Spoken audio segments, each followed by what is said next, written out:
I pray that I'll be able to finish. This is Psych 121, Introduction to Psychology Part 2. And today we are going to explore the topic perceptual process. Perceptual process. That's what we want to explore today. And in the course of doing this, we're going to explore, first of all, what is perception. Now, please understand that perception is the set of unconscious processes that we undergo to make sense of the stimuli and the sensations we encounter. You know, in previous weeks before the test, we have gone through the process of sensation, which operates majorly through our sensory organs, the 5 major sensory organs. Of course, there's also extrasensory perception now coming up, you know, which people call hunch or, you know, spiritual perceptions and so on and so forth. I don't want to go into that because it could be going to the realm of metaphysics or spiritual dimension, because psychology wants to deal with what we can feel, touch, and actually experience physically. But that is a limitation in itself. So it takes its root from sensation. There can be no perception without sensation. If you can sense something, then you can perceive that thing. That's what we're talking about here. So today we want to focus a little bit more on perception. And we see it as a set of unconscious processes taking place majorly within our brain. Because sensation will bring the information from the environment, either internal environment or external environment, transport it through your nerves, sensory nerves, and then get them across through your spinal cord. That is if it's coming through the body. If it's coming through the eyes, it will go straight to the brain because the eyes are directly connected to the brain. If it's coming through the ears too, that one goes straight to the brain. Maybe that's why those 2 channels are the 2 strongest platform channels for learning, actually. See, because they are connected directly to the brain. But for the others, of course, the tongue too is almost virtually connected directly to the brain. And of course, the nose. So the only sensory organ that is not connected directly to the brain, more or less, is the skin, especially when it comes from the other parts of the body. You can see 4 out of 5. They are all linked directly, as it were, to the brain from the head. And that has great implication, actually, for learning, as it were, in perception.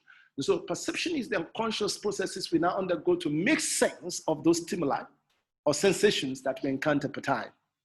And I hope you still remember the concept of stimuli, the sound or the various sounds you're perceiving per second, the light, the pictures, the audio, you know, your chats with your friends, all those information barraging you per time as they're passing through your nervous system, eventually or through your sensory organs, transmitted through your nerves, and then it will get across eventually to your brain. And then your brain now wants to make sense out of that. That process of wanting to make sense out of the barrage of that stimuli is what we call perception. So basically, it is making sense of the stimuli and sensations we encounter per time. That's what perception is. That's what perception is. Now, it begins, of course, with receiving the stimuli from the environment. And when I say environment, it's not only external. It could be internal. It could be a pain, some part of your body pain, your hunger experience or whatever. You know, it could be internal too. So when I talk of environment, please don't limit it to the external environment alone. And so stimuli from the environment and ends with your interpretation of those stimuli. The process is typically unconscious and happens hundreds of thousands of times a day. For as many stimuli as as many stimuli are entering into your body or into your nervous system, you must have corresponding perceptions given to them. Of course, it's not everything you respond to. I mean, there are some things that because of habituation, you naturally just ignore them. You don't bother about perception, even though sensations are being stimulated, are being caused within you, but you don't pay attention to them. And take note of that word attention. That is actually what gives birth to perception. When you now begin to pay attention to certain stimuli, that's what we now translate the sensation into perception. That word attention is so critical. And that's why when you see students who don't pay attention, even as I'm talking now, maybe somebody is doing something else because I can't see you physically. So there's least, the control is very minimal. because you are not self-disciplined. Maybe the person is watching the video by the side, or he just logged in and then jumped into other things and not pay attention to me. So it's not likely to learn from what I'm communicating. It's not likely to perceive what I'm communicating, even though it may be hearing the sound of my voice, but it's not likely to perceive because it's not paying attention to what I'm saying. So you can see the key word attention is so critical, and this has a lot to do with learning, because perception is the bedrock of learning. What you can perceive, you don't learn from it. It's so critical. All these are just, and because eventually, you see, this one will take us into, the psychology of learning, as it were, because that's what we eventually move into. And of course, eventually, that's what will now begin to control or determine your behavior. Because don't forget, we are doing all this because the focus of psychology is to study the way the mind operates. And when you talk of mind, it's basically your brain, the nervous system, which is majorly loaded within the brain. Because more than 90% of the nervous system actually is loaded within the brain. And then, of course, and then how that one translates into your day-to-day behavior. And so it's the process we are discussing now. We started from sensation, we are now moving to perception, we now move to conception, from conception, and then eventually it forms your personality. You develops your habits, and then your habits determine your personality, and then those personalities now will determine the kind of, arbitration, the particular way you behave for time in a different situation.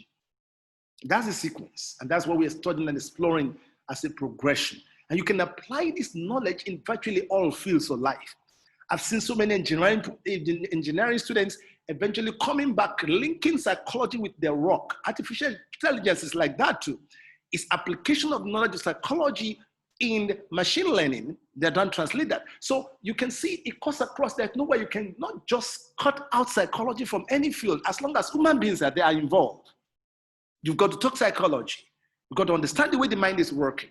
And this is the one we're discussing today is so fundamental to understanding human behavior, how we perceive. I need to move faster because it's quite, the slides are quite lengthy, quite many today. And so I'm just praying that we'll be able to finish it so that we can move to another topic next week. So when we attend to or select one specific thing in our environment, it becomes the attended stimulus. I know I was emphasizing the word attention. Attention is so critical to perception. What you don't attend to consciously, you don't perceive it correctly, or even if at all. And so that is very critical. So it is what you attend to per time that will eventually. Also, and then there's this element also of organization of stimuli. It happens by way of neural processes. And this starts with our sensory receptors, and all those receptors, the taste, the smell, and so on. And these are transmitted to our brains where we organize the information we receive. So take note of the word organization. I hope you still remember Piaget's principle of cognitive development. You see assimilation, organization, schemas, and so on. So these are all dimensions of perception that we're going to be discussing. So after we receive an organized stimuli, we can then interpret those stimuli, which simply means that we take the information and turn them into something that we can now categorize. The brain is always seeking for meaningfulness, meaning to what we are perceiving. And the first thing it tries to do is to categorize them and then link them with previous knowledge of whatever we have learned before, previous experience. And the process of doing that is to make sense of the new information coming to know where it can classify it. And then that's how it can now make sense to it. So categorization is so critical in the process of perception. Very critical. And so we have these 3-tier steps. Our brain engages in 3 steps process when presented with stimuli per time. And those 3 processes actually they constitute the process of perception. The first one is selection, then followed by organization, and then interpretation. Those are the 3-tier steps of perception, as it were. You select, and selection can also be interpreted as focused attention. Because as I'm talking to you now, for instance, there might be, if you want to consciously now begin to analyze the kind of stimuli bombarding you, they may be up to 1,000, if I'm not exaggerating. You should carefully begin to identify them in terms of pictures, in terms of sound, in terms of smell. If you want to begin to list them, you'll be shocked. There are quite many. Yet, you have now selected, I believe as a good student, you must find a way now to ignore all the other kind of stimuli and then focus on my voice alone. That's a kind of selection now. You are selecting, you are now paying selective attention to my voice so that you can learn from what I'm saying. If you get yourself distracted by those other stimuli, it reduces your attention span, and then it reduces your level of perception, and it reduces your level of learning. I hope you're following me. And so that's the progression. That's the way it goes. So beginning with selection, then you now move on to organization, and then you move on to interpretation. Those are the progressions. You now move on to interpretation.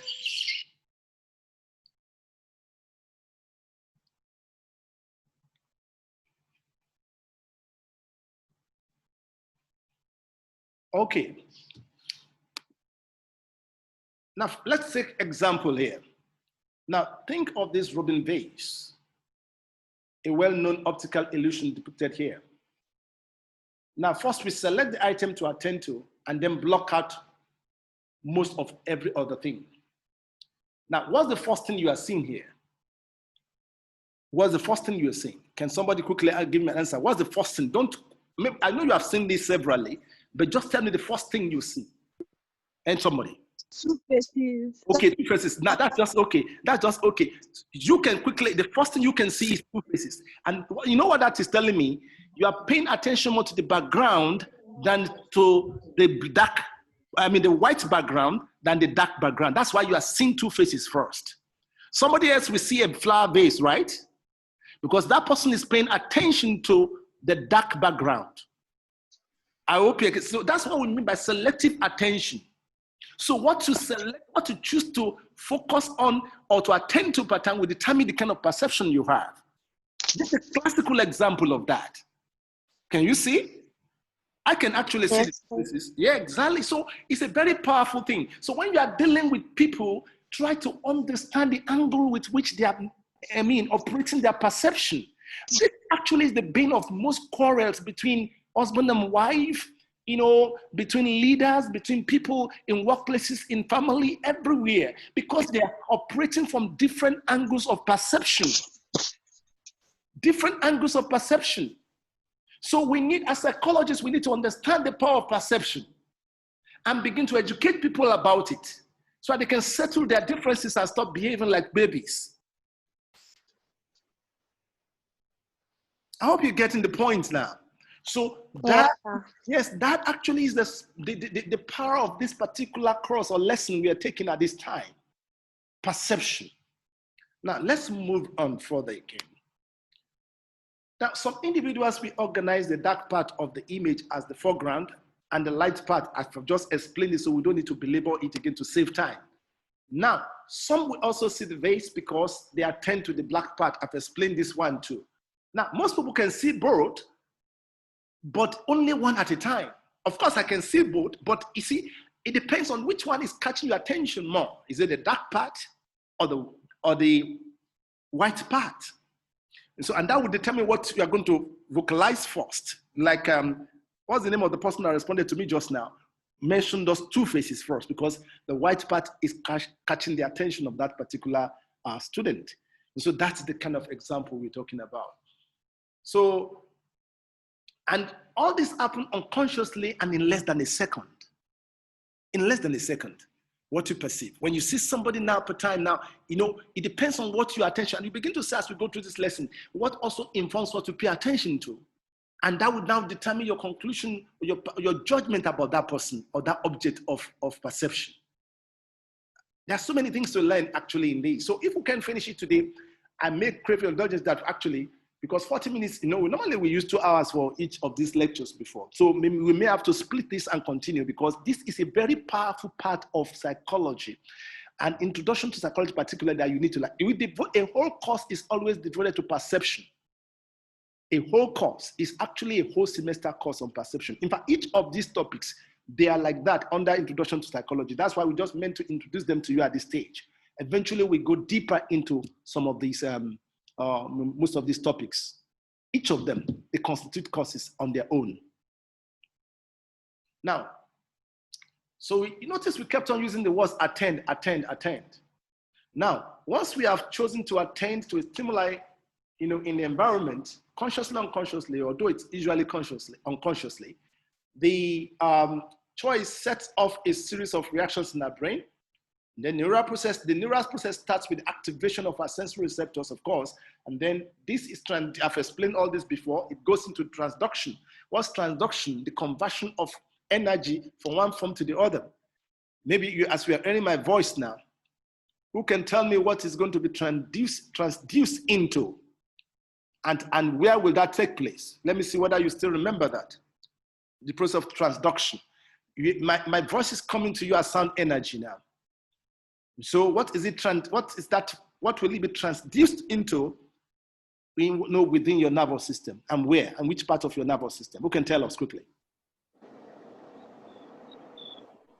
Electrical energy. Good. And where would that take place? The auditory system. No, not system. System is too general. Specifically, which part? The cochlea. No. Yes, you are still. Yeah, you are right, but it's still general. Be more specific. Which part of the cochlea? The auditory nerve. The auditory nerve. That's where it's going to be changed into electrical energy. It's on that nerve. If you've forgotten the sodium pump that I was explaining to you last semester, can you still remember? Nobody's answering me. Can you still remember? Yes, sir. Yes. Yes, sir. Exactly. So, and where is that sodium pump activated? It's on the cell membrane of the neuron. Of the neuron, as it were. Particularly, yes, we're talking of which part of the neuron now? Axon. Are you following me? If you want to be more specific, the axon, that is where it's going to happen, not the dendrite. It begins with the dendrite, but eventually it moves into the axon. So that is where it happens. So it's actually on the axon that the sodium pump is open, and then then the action potential is generated, and then the sound energy is now converted to electrical energy. That process of converting the sound energy to electrical energy is what we call transduction. So the receptor transduces the input energy into neural activity, which is transmitted to our brain, and then we now construct a mental representation of the stimuli. That phrase, conduct a mental representation of the stimuli, is actually the process of perception. This part, that's where the actual perception takes place. The transduction is sensation. Where you now begin to construct a mental representation of meaning to the stimuli, that is what we call perception. And that is what we are talking about here now. So after we have attended to the stimuli, our brain now have received and organized the information. We now interpret it in a way that makes sense, using existing, and take note of that, using existing information about the world, which you must have stored in your memory. So your previous experience has a lot to do with your current perceptions. And that's why I kept on saying that you need to, before you begin to, when you are analyzing, you have anybody having challenges in terms of behavior, you need to check their background. That's why that background history taking is so critical when you want to offer psychotherapy or counseling to anybody. You need to know their background, know their previous experiences, capture them, so that you are going to be using that to interpret the current behavior.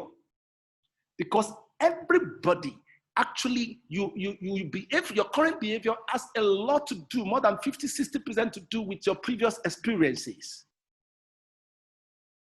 Are you getting the point? And so that's very important when you are trying to understand the way people are behaving and why they are doing what they're doing.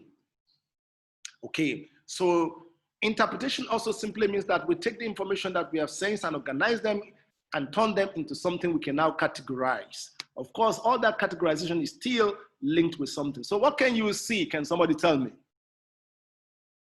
This is a perceptual test. A bird. What? What can you see? A bird with a long beak. Okay, somebody can see a duck, right? with a long beak. Rabbit. What Yes. else? And somebody else can see a rabbit, right? Yes. Yes, good. Yes. So you can see the same picture, but giving you two different sets A of rabbit. perception. Somebody can see A rabbit. rabbit. Somebody can also see a dog with a long beak. Right. Both of you are correct. So can you see the power of perception now? And some people may start fighting because of this. No, it's a dog. No, it's a rabbit. No, both of you are correct. It just depends on the angle with which you are seeing it. Maybe from the left side or from the right side. It depends on the angle you're looking at it. And so this is very critical. And what I'm simply sharing with you, any knowledge you begin to gain in psychology has application. Always be thinking, that's how you become a good psychologist. How do I apply this knowledge? That's how some people now come up with various experiments, and it can solve a whole lot of problems in our society. That's the power of some of these things we're learning. When you now settle down to meditate more on what you're learning now and see how you can apply it in the workplaces, at home, when you see people having rancor and argument all the time, it could be just because they're having different perceptions over issues and things. And your own role is to help them draw their attention to that and help them to resolve that so that they can be on the same page. Especially between husband and wife, most of the rancors. It happens in workplaces too. It happens amongst friends. Of course, you can be friends if you are not having the same kind of perception. You can be. In fact, the reason why they are called friends is because they are seeing things mostly in the same way, almost 90% or more. That's why they actually are, because they are in agreement most of the time. That's what now gives back to friendship. Having the same kind of timeline of, that's why courtship is so important before you jump to saying yes to anybody. Court with the person at least 6 months or more. But of course, with the caveat that no premarital sex. If you can, hold yourself. You just have to discipline yourself with that. Else, you cut out the, if you know you can't hold yourself, then you cut out the cutting until maybe a few months to the time, you know, that kind of a thing. So that is a typical. Now, the influence of, I want to explain quickly, oh my God, okay, no problem. We have just about 10 minutes left and we are just about halfway into this lecture. So there's no way we can rush it. I'm going to give you about 5 minutes for discussion later on, but let's see if we can just touch a little bit on the influence of motives in perception. What motivations or motives in perception? It has a lot to do with perception, your motives and your motivations. Now, motivation has an enormous impact on the perception people form about the world and the various stimuli bombarding them per time. Now, a simple example is come from a short-term drive like hunger. Now, the smell of cooking food will catch the attention of a person who hasn't eaten for several hours or days, while the person who is full might not even smell anything at all. That's an example for you. Because of the hunger motivation, you tend to quickly smell the food, smell of food around you. And so that's an example. And you can go on, you can extend it to so many other things. Like a particular couple, denying themselves, you are married and you are denying yourselves of maybe sex, for instance. There's a tendency for any of those couples, depending on their propensity for sex, to be tempted, to now begin, everything in scared to now begin to attract that guy. But if the guy has been satisfied properly, he may be able to control himself more. It's just an example, an extension of what I'm talking about. So it's the same way. So motivation is so critical.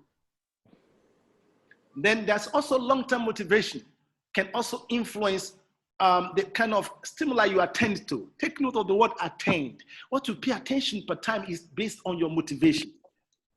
For instance, money is a strong motivation for most people to what they pay attention to. On the world now, money is what is driving what people are paying attention to. If you go on the net now and check, the sites that people are hitting most of the time is either having to do with sex or having to do with money or having to do with power. Those three things, maybe for women and girls, fashion can also come in there. So those are some of the areas, that those are motivations, what is driving people to pay attention to certain things. And you can use that tool for marketing. as a psychologist, your understanding of this is very powerful, can have strong application in marketing. So let me quickly pause because I want us to engage in discussion in what we have learned so far. Maybe you have questions and clarification. There's no need to rush this. It's so important you really understand it very well. So let me pause, and the floor is open to you now. Actually, you said you watched a video. Share your experience from that video with us. Oh yeah, I took it was a psych test online. So they showed images and they explained that some people are able to see boats. Okay, and what is the implication of that? That's what I want to ask you, sir. So is there an implication of that? I thought your video tried to show you that. It didn't explain. No, it was just a test. Okay, then. No, it didn't show. No, the way I'm seeing from experience, when you are able to perceive both, number one, it's telling me something about your personality, that you have this holistic perspective. And go and check, you can do a simple test. Those who have that holistic personality, they can see it both ways. They are less likely to be having experienced conflict with people. They are less likely than those who just have one narrow way of seeing things and they can't see the other part. Did you get what I've just shared with you now? And Yes, sir. we can go ahead and conduct a study about what I'm saying to confirm it. And just test people and then classify. And then you now check their behavior, whether the degree of conflict they're having with people. And check whether they can see both at the same time. You just do about 3 or 4 of these kind of perceptual tests, give them, and then see their level of perception, whether they are prone to seeing both sides, both balance, those angles, or they can only have one kind of narrow way of perceiving things. And then now check their degree of social intelligence or ability to relate people without scuffles. And you will see that those who have one narrow way of or one-sided view of things, they are more likely to have problems with people. Do you agree with that?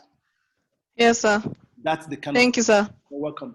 And that's a good question. So any other one, please, or contribution, please. So I want to ask that, does the person's perception always they always relate to their personality, every single time? Is it very accurate? Definitely. It has a lot to do with your personality over time, because what is personality? It's those character and habits you have now that have become fixated with you. Over time you have been habitually practicing or seeing things that way, so it has become part of you. That's what we eventually call personality. I hope you're getting it. And that is there are some things you may need to learn, but one good thing I'm beginning to observe is that whatever you have learned before can be unlearned. And so it's just to make yourself, that's why you should not be fixated. You should remain like a child and be ready to learn and change. Especially as those who have better perception are beginning to show you that, oh, look, you are having this negative habit and attitude. Can you change this? Don't begin to argue with them. Humble yourself and work towards changes. And you now begin to acquire better and more endearing personality over time. Okay, sir. Thank you, sir. You're welcome. So, more. We still have maybe 1 more minute left before the thing will cut us out. Questions, contributions? Sir? Yes. You said that perception also depends on our past experiences and knowledge. A lot. So, for instance, that the other test on the rabbit and the duck. If someone does not know what a rabbit or a duck looks like, can that also affect the test? It might mean that the person is not. It might mean that the person does not just have one direct view. Maybe the person doesn't just know what the other animal is. Yes. Yes. Maybe you have a point. So is the test 100% accurate then? If someone does not know the what they're supposed to see or know the animals or the test. It's not as if it's not accurate, but it's also giving you an information about the client that he doesn't have a rich repertoire of experience, rich enough. In fact, it's also showing the degree of intelligence or achievement. Are you getting my point? It's still giving you an information about the person, that the person doesn't have a rich experience, and that may be limiting the level of learning. That's what it's telling you. And so if you want to help that person now, you now enrich his experience, his or her experience, so that it can be able to perceive better. Thank you, sir. You're welcome. So let somebody give us, if there are no more questions, somebody can give us a closing prayer, because I know it's just about 1 minute left.